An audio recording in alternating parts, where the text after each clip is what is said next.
Welcome to our channel. Today we how to use Looker Studio for dashboard creation, complete guide step by step clearly.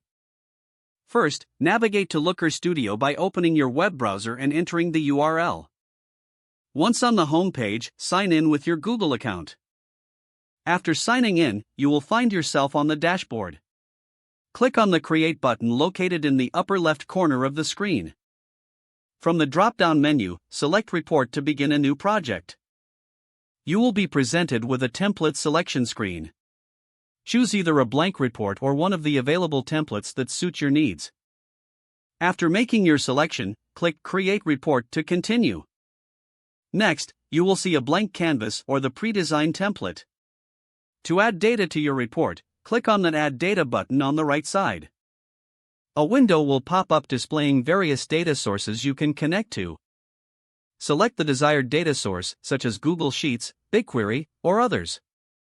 After selecting your data source, click Connect to proceed. You may need to authorize Looker Studio to access your data. Once connected, you will see a list of available fields from your data source. Drag and drop the fields you want to use onto your report canvas. To add charts, click on the Add a Chart option in the toolbar.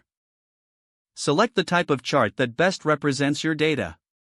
Once selected, drag it onto your canvas and adjust its size as necessary.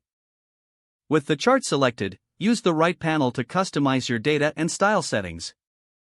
You can modify the metrics, dimensions, and appearance of the chart. Repeat this process for any additional charts or visuals you want to include. Feel free to use the text option to add titles or descriptions to your report. To adjust the layout, use the grid and alignment tools available in the toolbar. When you are happy with your design, click the View button in the upper right corner. This will allow you to see your report as your audience would. If you need to make changes, click Edit Report to return to editing mode. To share your dashboard, click on the Share button at the top right.